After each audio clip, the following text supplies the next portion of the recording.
پہلے آئیے, مجبوری حالانکہ چاہ رہا تھا نہ دکھاؤں, لیکن دیکھ لیجئے تاکہ علمی صلاحیتیں بھی کچھ لوگوں کی آپ پر واضح ہوتے جائیں کہ جو آج علم کے اتنے بڑے دعوے دار ہیں, صلاحیت یہ ہے کہ ایک شعر بھی نہیں سمجھ سکتے. یہ الگ بات ہے کہ اپنے آپ کو اہل حدیث کہتے ہیں وہ لوگ. میں کسی پہ تنقید نہیں کر رہا ہوں, معذرت سے عرض کروں, کسی فرقے کو میں گالی نہیں دے رہا ہوں, بلکہ صرف آئینہ دکھا رہا ہوں کہ جو آپ کے اتنے بڑے بڑے اسکالر ہیں ان کی علمی صلاحیت کا عالم کیا ہے. اعلیٰ حضرت کا شعر کیا ہے, میں تو مالک ہی کہوں گا کہ ہو مالک کے حبیب, یعنی محبوب و محب میں نہیں میرا تیرا. آئیے شعر کی تشریح مولانا توصیف الرحمان غیر مقلدوں کے عالم وہ کیسے کرتے ہیں اور اس شعر کو انہوں نے کیا سمجھا ہے, اس سے ان کی علمی صلاحیت کا بھی پتہ چلتا ہے. ذرا ان کی علمی صلاحیت کو بھی ملاحظہ فرما لیں. ساؤنڈ کہاں ہے بھائی؟ بخشش. چلیے سنیے. اللہ ما یستحق اپنی کتاب کے صفحہ 2 پر لکھتا ہے, نبی علیہ, یہ دوسری کتاب ہمارے ہاتھ کے اندر, ہدائی کے بخشش, امام احمد رضا علیہ من اللہ ما یستحق اپنی کتاب کے صفحہ 2 پر لکھتا ہے, نبی علیہ السلام کو مخاطب کر کے کہتا ہے میں تو مالک ہی کہوں گا. اے نبی, مالک اللہ ہے نا ہمارا, لیکن نبی سے مخاطب کہتا ہے میں تو مالک ہی کہوں گا کہ تم ہو مالک کے حبیب. میں تمہیں مالک ہی کہوں گا کیونکہ تم ہو مالک کے حبیب. مالک اللہ ہے اور اللہ آپ سے محبت کرتا ہے. اب آپ بھی میرے لیے اللہ ہی بن چکے ہیں, اب آپ بھی میرے لیے اللہ ہی بن چکے ہیں. تم کو مالک ہی کہوں گا کیونکہ تم ہو مالک کے حبیب. سبحان اللہ. یہ تو بالکل ایسے ہی ہے کسی کی بیوی سے اس کی ساس, اس عورت کی ساس, اس مرد کی ماں اپنی بہو سے بہت پیار کرے, دونوں کی محبت عروج پہ چلی جائے, تو یہ محترمہ کے سامنے بیٹھ کر کہے کہ محترمہ میں تو آپ کو ماں ہی کہوں گا کیونکہ آپ ہو میری ماں کی محبوبہ, تو پھر ڈنڈا بجاتا پھرے گا, نکاح ٹوٹ جائے گا. شعر کی صلاحیت سمجھنے کی دیکھ لیے. وہ کہہ رہے ہیں مولانا توصیف الرحمان کہ اعلیٰ حضرت نے کہا میں تو مالک ہی کہوں گا کہ وہ مالک کے حبیب. مالک اللہ ہے, حالانکہ مالک اللہ کا صفاتی نام ہے, اور بہت سارے نام اللہ کے صفاتی وہ ہے جو اللہ کے اور رسول کے بھی ہے. جیسے اللہ کا ایک صفاتی نام کریم ہے اور کریم رسول کا بھی نام ہے. اللہ کا ایک صفاتی نام رعوف ہے, رعوف رسول کا بھی نام ہے. بے شمار ایسے نام ہیں. مگر علمی صلاحیت کا آپ جائزہ لیں. کہہ رہے ہیں کہ مالک اللہ ہے, تو مولانا احمد رضا کہہ رہے ہیں کہ اے اللہ کے رسول میں تو اب آپ کو مالک کہوں گا, یعنی میں اب آپ میرے لیے اللہ بن گئے. حالانکہ بات کا وہ جملہ نہیں سمجھ پا رہا ہے کہ میں مالک کس بنا پر کہوں گا, کیونکہ ہو مالک کے حبیب, یعنی تم اللہ کے حبیب ہو, اللہ آپ سے محبت کرتا ہے. اور یعنی محبوب و محب, لگتا محبوب اور محب یہ لفظ کا معنی ہی نہیں سمجھے توصیف صاحب, اردو لغت سے تعلق ہی نہیں ہے ان کا. محبوب کے معنی ہوتے جس سے محبت کی جائے, اور محب کے معنی ہوتے محبوب سے محبت کرنے والا. محبوب رسول ہے اور اللہ محب ہے جو اپنے رسول سے محبت کرتا ہے. طالت کہتے ہیں کہ یہ محبت کا عالم یہ ہے, اللہ رسول کی محبت کا عالم یہ ہے کہ اس میں تیرا میرا نہیں ہے کہ یہ تیرا ہے یہ میرا ہے, تو نے اپنے حصے سے دینا تھا میرے حصے سے کیوں دیا. تیرا جو ہے وہ میرا ہے اور جو میرا ہے وہ تیرا ہے. یہ ہے اس کا مفہوم. اور اس کے بعد جو توصیف الرحمان صاحب نے مثال دی وہ اتنی گھٹیا مثال دی کہ یہ ان کے گھٹیا ذہن کی اپج ہے. میں گھٹیا ذہن کی اپج اس لیے کہہ رہا ہوں کہ انہوں نے مثال دی کہ اگر کوئی اپنی بیوی سے خوب محبت کرے اور اپنی بیوی سے محبت کرتے کرتے کہہ دے کہ بیگم تم اب میری ماں کی طرح ہو گئی, تو نکاح ٹوٹ جائے گا. میں توصیف الرحمان سے اور ان کی پوری جماعت سے بہت ہی مؤدبانہ عرض کرتا ہوں, یہ شریعت کی کس کتاب میں مسئلہ ہے کہ اگر بیوی کو ماں کہہ دیا تو نکاح ٹوٹ جاتا ہے؟ ہاتھو برہانکم ان کنتم صادقین. دیکھیں میں رد نہیں کر رہا ہوں, بہت نرم موڈ ہے میرا, کیونکہ آج میں فضیلت بتانے کے موڈ میں ہوں. لیکن پھر بھی عرض کروں گا, یہ مجبور ہو جاتا ہوں میں ان کی بکواسوں کو سن کے کہ کچھ ایسے جملے نکلے میری زبان سے نکل جاتے ہیں, اور پھر کہنا پڑتا ہے مجبوری کہ جب تم آپ اتنے بڑے اہل حدیث ہو اور آپ کو یہی مسئلہ نہیں معلوم کہ اگر کوئی بالفرض اپنی بیوی کو ماں کی طرح کہہ دے یا ماں بھی کہہ دے تو اس سے نکاح نہیں ٹوٹتا. یہ کس کتاب میں ہے؟ مجھے کتاب کا نام بتاؤ, کس حدیث میں وہ حدیث دکھاؤ کہ کہ جس میں یہ مسئلہ موجود ہو، یا رسول اللہ کا قول ہو، یا کسی فقی کا قول ہو، یا کسی مسائل کی کتاب میں مسئلہ ہو کہ کسی نے اپنی بیوی کو ماں کہہ دیا یا ماں کی طرح کہہ دیا تو نکاح ٹوٹ جائیں گا، اب ڈنڈا بجاتا پھریں گا. ان کو مسئلوں کی بھی نہیں روشنی معلوم ان کو. تو یہ ہے علم کی علمی صلاحیت. شعر بھی نہیں سمجھتے، لیکن بہرحال جانے دیجئے. یہ جب شعر نہیں سمجھ سکتے تو اللہ کے رسول کو قاسم نعمت یہ کہاں سے سمجھیں گے؟ تو سمجھنا اللہ نے سنیوں کو عطا کیا. کیوں؟ حدیث کے الفاظ ہے، اللہ جس سے بھلائی چاہتا ہے اس کو دین کی سمجھ عطا فرما دیتا ہے. اللہ اعلیٰ حضرت سے بھلائی چاہتا تھا، دین کی سمجھ عطا فرما دی. اور جن کو بھلائی نہیں چاہتا تھا، جن کو دین کی سمجھ عطا نہ فرمائی، ایسا بے سمجھ بنا دیا کہ عقلوں پہ بھی پردے پڑے، اور ایسے عقلوں پہ پڑے کہ اردو کے شعر بھی سمجھنے کی صلاحیت نہ رہی. مگر ہمارا نبی، آئیے فضیلت بتانا ہے مجھے نبی کی. عنوان مالک جنت. آئیے مشکات حدیث کی مستند اور معتبر کتابوں میں مانی جاتی ہے، اور جتنی معتمد کتابیں ہمارے ہاں حدیث کی ہے اسی سے صاحب مشکات نے حدیثوں کو اخذ کیا ہے. مشکات کی جلد نمبر 3 ہے کتاب الفتن، فتنوں کا بیان. باب فی اخلاقہ و شمائہ، یعنی رسول اللہ کا اخلاق اور حضور کی خصوصیات کے بیان میں. حدیث نمبر 5586، حدیث نمبر 5586. اور اسی حدیث کو شرح السنہ امام بغوی رضی اللہ تعالیٰ عنہ نے حدیث نمبر 3683 پر نقل کیا. روایت ہے حضرت عائشہ ام المومنین رضی اللہ تعالیٰ عنہا سے. صاحب مشکات کہتے ہیں کہ ان عائشہ رضی اللہ تعالیٰ عنہا، روایت ہے حضرت عائشہ ام المومنین سے، قالت، وہ کہتی ہیں، قال رسول اللہ صلی اللہ علیہ وسلم، اللہ کے نبی صلی اللہ علیہ وسلم نے ارشاد فرمایا، یا عائشہ لو شیت لسارت مائیہ جبال الذہب. ام المومنین کہتی ہے کہ اللہ کے نبی نے کہا کہ اے عائشہ، رب کائنات نے مجھے وہ اختیار بخشا، وہ قوت دیا کہ اگر میں چاہوں تو یہ پہاڑ سونے کے بن کر میرے ساتھ چلے. یہ پہاڑ سونے کے بن جائے.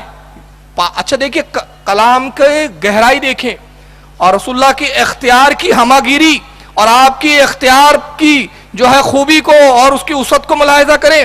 اور رسول اللہ نے یہ نہیں فرمایا کہ میں چاہوں تو یہ پہاڑ میرے ساتھ چلے، حالانکہ یہ فرماتے یہ بھی کمال تھا کہ پہاڑ نبی کے اشاروں پر چلے، مگر یہ نہیں کہا، بلکہ ساتھ میں اور کیا فرما رہے، میں چاہوں تو یہ پہاڑ سونے کے بن جائے اور سونے کے ہو کر میرے ساتھ چلے. مطلب میرے ساتھ میرے اشاروں کو یہ قبول بھی کرے، اور اشاروں کو جب یہ میرے قبول کروں گے تو اللہ ان کو کیا فضیلت دیں گا کہ یہ پتھر کے ہیں مگر یہ سونے کے بن جائیں گے. اور یہ تو رسول کی بات تھی. وقت کی ایک ولی کاملہ رابعہ بصریہ، تابعی ہے جلیل و قدر اپنے وقت کی، تابعیات میں ان کا شمار ہوتا ہے. ایک پہاڑ کے کنارے کھڑی ہوئی ہے، سفر فرما رہی ہے. کہنے والا پوچھنے والا پوچھتا ہے، رابعہ اللہ کے ولی کی پہچان کیا ہے؟ تو کہتی ہیں کہ اے سائل سن، اللہ کا ولی وہ ہے کہ جو وہ کہتا ہے وہ ہو جاتا ہے. اگر کوئی اللہ کا ولی پہاڑ کو کہے کہ سونے کا ہو جا تو پہاڑ سونے کا ہو جائے. جیسے یہ جملے ان کی زبان سے نکلے وہ پہاڑ سونے کا ہو گیا، تو آپ پہاڑ کی طرف دیکھ کے مسکراتی اور فرماتی ہے، پہاڑ میں نے تو اس شخص کو مثال کے طور پر سمجھایا تھا، تجھ سے کب کہا کہ تو سونے کا ہو جا.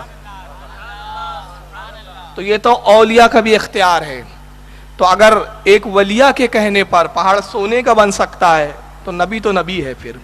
کیونکہ جتنی ولایت کی فضیلتیں ہیں سب نبی کے در سے ملی ہے، کیونکہ انما انا قاسم، میں ہی نعمتوں کا بانٹنے والا.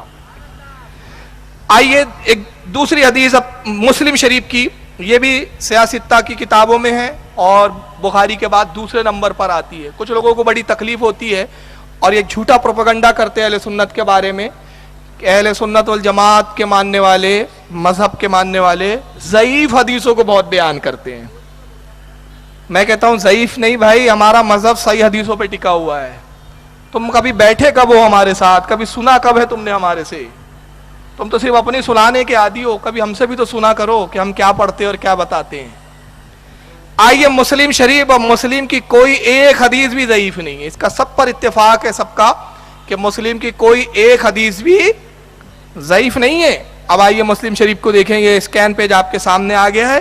مسلم شریف جلد نمبر 1 اور صفحہ نمبر 99 199 صفحہ نمبر، اور کتاب المساجد و مواد الصلاۃ، یہ باب کا نام ہے۔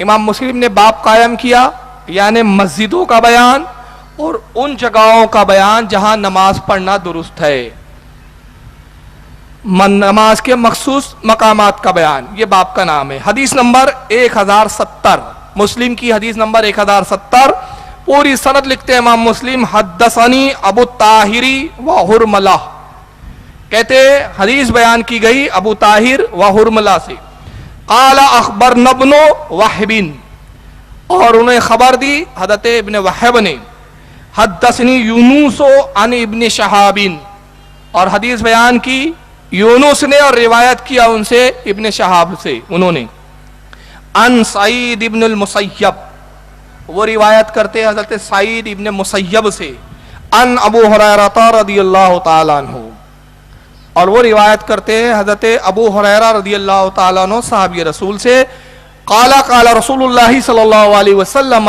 ابو ہریرہ کہتے ہیں کہ اللہ کے نبی صلی اللہ علیہ وسلم نے ارشاد فرمایا، بعثت بجوامع الکلم، اللہ کے نبی نے فرمایا لوگوں، اللہ تعالیٰ نے جوامع الکلم کے ساتھ مجھے مبعوث فرمایا۔ اب آئیے ذرا اس کا خلاصہ کروں، اس میں 2 لفظ آئے ہیں، ایک جوامع اور ایک کلم۔ جوامع تمام علوم کی جمع، اور اگر لغت میں آپ جوامع کی ڈکشنری میں اگر آپ معنی دیکھیں گے تو اس کے معنی ہوتے ہیں یونیورسٹی، جس کو ہندی میں بولتے مہاودیالیہ اور انگریزی میں بولتے یونیورسٹی، اور یہی ورڈ اردو میں بھی مستعمل ہے یونیورسٹی کے۔ یونیورسٹی جہاں تمام علوم پڑھائے جاتے ہو اسے کہتے ہیں یونیورسٹی، اور کلم کلمے کی جمع ہے، کلمے کی جمع کلم، یعنی اللہ کے نبی کہتے ہیں دنیا میں جتنی زبانیں ہیں تمام زبانوں کا جاننے والا بنا کر مجھے مبعوث کیا گیا ہے، میں ہر کسی کی زبان جانتا ہوں۔ اب لوگ کہتے ہیں نا بھائی تم رسول اللہ کو اردو میں پکارتے ہو، نبی تو عربی تھے، نبی کو اردو کہاں سے آ گئی؟ تو نبی نے مسلم کی حدیث سے پہلے ہی بتا دیا، مجھے دنیا کی تمام زبانوں کا جاننے والا بنا کر بھیجا گیا۔ میں صرف زبانوں کو نہیں جانتا، جامع الکلم ہوں، یعنی میں خود زبان کی یونیورسٹی ہوں، زبان مجھ سے نکلتی ہے، الفاظ مجھ سے پیدا ہوتے ہیں، میں الفاظوں کا موجد ہوں، میں جو کلام کرتا ہوں اس کی فصاحت کسی کے سامنے کوئی اس کو اس مقابلہ نہیں۔ اسی اعلیٰ حضرت نے کہا تیرے آگے لچے دبے فصاح عرب کے بڑے بڑے، تیرا کلام کا تو عالم یہ ہے کہ عرب کے جو بڑے بڑے فصاح تھے وہ دبے لچے نظر آتے تھے۔ تو اللہ کے نبی کہتے ہیں مجھے تمام زبانوں کا جاننے والا، تمام زبانوں کا سمجھنے والا اور تمام زبانوں کی یونیورسٹی بنا کر بھیجا گیا۔ اور پھر ارشاد فرمایا وَنُصِرْتُ بِالرُّعْبِ، اور اللہ نے رعب کے ساتھ میری مدد کی، میں اگر دشمنوں میں کھڑا ہو جاؤں تو میرے رعب سے دشمن بھی گھبرا جاتا ہے، اللہ نے رعب کے ساتھ میری مدد کی۔ وَبَيْنَ أَنَا نَائِمٌ اُتِيتُ بِمَفَاتِحِ خَزَائِنِ الْأَرْضِ فَوَضِعَتْ بَيْنَ يَدَيَّ، اور اللہ کے نبی ارشاد فرماتے کہ ایک رات میں سویا ہوا تھا، وَبَيْنَ أَنَا نَائِمٌ، جب میں ایک رات سویا تھا کہ اسی درمیان میں اُتِيتُ لایا گیا، مجھے دیا گیا، بِمَفَاتِحِ خَزَائِنِ الْأَرْضِ، دنیا کے تمام خزانوں کی چابیاں، دنیا کے تمام خزانوں کی چابیاں، فَوَضِعَتْ بَيْنَ يَدَيَّ، اور وہ تمام خزانوں کی چابیاں اللہ نے مجھے میرے ہاتھوں میں عطا فرما دی، وہ تمام چابیاں مجھے عطا کر دی گئی۔ اب حدیث کے یہاں تو ختم ہو جاتی ہے، اللہ کے رسول کا کلام یہاں ختم ہوا، ابو ہریرہ کا کلام آتا ہے، صاحب مسلم صحیح مسلم امام مسلم لکھتے ہیں قال ابو ہریرہ رضی اللہ تعالیٰ عنہ نے فرمایا فذهب رسول اللہ صلی اللہ علیہ وسلم، لوگوں اللہ کے نبی صلی اللہ علیہ وسلم وصال فرما چکے، آپ بظاہر تشریف لے گئے، وَأَنْتُمْ تَنْتَصِلُونَهَا، مگر جو نبی کو خزانے دیے گئے تھے وہ خزانوں سے آج تم فائدہ اٹھا رہے ہو، خزانے جو نبی کو عطا کیے گئے تھے نبی کے ذریعے وہ تمہیں مل رہے ہیں۔ اس حدیث کو مسلم سے میں نے یہ حوالے سے پڑھا، اور اسی حدیث کو مسلم کے علاوہ امام بخاری نے بھی صحیح بخاری کے اندر جلد نمبر 2 کتاب الاعتصام باب قول النبی صلی اللہ علیہ وسلم بے جوامع الکلم حدیث نمبر 6845 پر نقل کیا۔ امام نسائی نے سنن نسائی جلد نمبر 2 کتاب الجہاد حدیث نمبر 3087 پر نقل کیا۔ مسند احمد میں امام احمد ابن حنبل نے جلد نمبر 2 صفحہ 224 حدیث نمبر 7575 پر نقل کیا۔ ابن حبان نے اپنی صحیح کے اندر جلد 14 صفحہ 277 حدیث نمبر 6363 پہ نقل کیا۔ امام بہقی نے شعب الایمان کے اندر جلد نمبر 1 صفحہ نمبر 161 حدیث نمبر 139 پر اس کو نقل کیا۔